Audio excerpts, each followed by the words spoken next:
was obviously upset with what happened with his family. Yeah. And just for you as a teammate, Yeah. just maybe speak to that a little bit. Oh, it's frustrating. Yeah. A similar situation happened last year in Milwaukee. I don't know if you guys I don't know if this one ever got out, but a similar situation happened with my girlfriend. She got hit in the back of the head, and then beer was spilled on her, and it was kind of a big scene, and it really frustrated me. And I didn't hear about it like with Chris. He saw it kind of in the moment, but when it happened last season, I didn't hear about it till after the game, and I was really mad. And my family was there and handled the situation. Right. If anybody knows my dad, he loves handling situations. That's his best attribute. But it's frustrating, yes. and for him to have to deal with that, it's so wrong on so many levels. It's just harassment. It's all those things, and I feel for him and his family, and you just wish there's more you can do. And without saying too much, you wish you could kind of pause everything else that's going on and handle the situation. Right. Kim, was that during the finals that happened? Yeah. And did the fan was removed and banned and all that stuff, okay. and Milwaukee handled it on that end. But it's just like our friends and family, they come to watch us play, and just to they're proud of us, and like there's no room for them to be harassed and attacked and treated that way. Like it's really ridiculous. Did you I mean, maybe you don't know, but do you think in that situation or last night's situation, the fan knew it was family members or just someone wearing Phoenix paraphernalia? Not that it really matters either way, but like. That's a good question. I think this fan knew it was family. I think last year you could assume it was friends and family, given she was right next to my parents and my little brothers who look like me. But yeah, it was actually at the same time I had to dunk on PJ. So my same game then. So my parents were out in the they didn't even see it. They were out in the concourse dealing with this.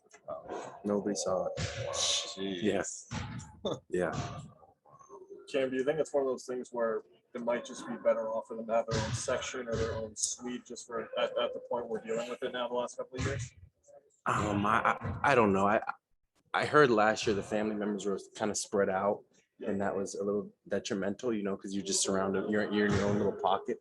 I think when they're kind of closer together and occupying their own section, it's safer for them because they're surrounded by our other friends and family.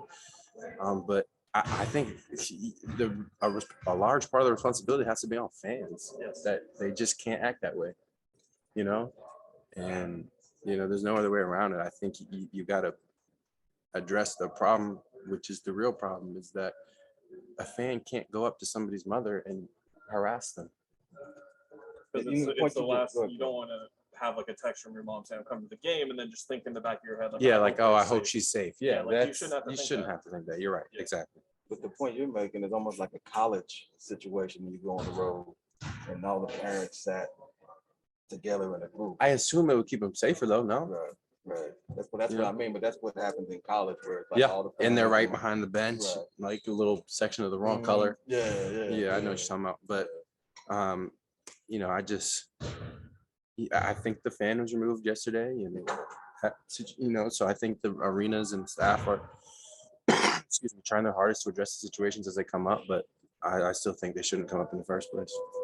Yeah, in the games 3 and 4 down in Dallas, what was going on in terms of what Dallas did differently? You guys did differently with that? They were attacking the paint and kind of getting to their spots, and it was freeing up a lot of shots, and they were making shots, and they were making plays, and they were playing hard. And now it's on us to respond to that, and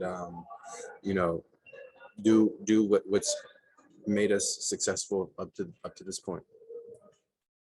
When you look at just the threes that they're getting, and is it strictly Luka's drawing D and he's pitching it, or is it a matter of guys just sticking with their guy regardless of what Luka? It's a combination of things. It's too hard to sum up with just one statement, but Luka is getting them open shots and is finding them. Jalen's finding them, and those guys are knocking them down.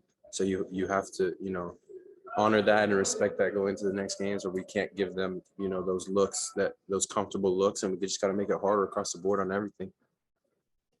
And you guys have been in 2-2 series a couple of times over the last year now. How much do you draw back on those moments, or is it just another game? No different than- You draw back on those moments, and it's not just another game. The big thing to keep in mind this time of year is that every game's a privilege. Every game's an opportunity. Every game's a privilege. It's a privilege to be in the situation. It's a privilege to be in a 2-2 series with home court advantage. And, it's something that we've worked for. And this is the exciting part about basketball. This is competition. You think a team's just going to lay down because they're down 2-0 at their home court? No, they're going to come back and give you everything they got, because, they're just as competitive as anybody else. That's what got them to this point. And we have to show that, our competitive level is in its own league. And we're capable of that. We've shown that all year. And that's what it's going to come down to these next couple games. Cam, Jay was saying last night that offensively, a lot of what Dallas is doing, but defensively is taking away the main option first, and it's coming out of the second, third option. What does that mean you guys have to do when a defense is taking away that primary read, since they know what's coming so often? I think we need to be, a little more unpredictable in our pace and our ability to move the ball and then hit shots. I mean, I missed a handful of wide open, easy shots that, I'm kicking myself in the butt, and they're big ones, timely ones. So we're getting open shots. I don't think offense is necessarily the issue, but it's definitely something that, we're not saying we did perfect. There's definitely things we can fix, and I think just kind of keeping in mind with that attacking mindset will also, translate to more success on the offensive end.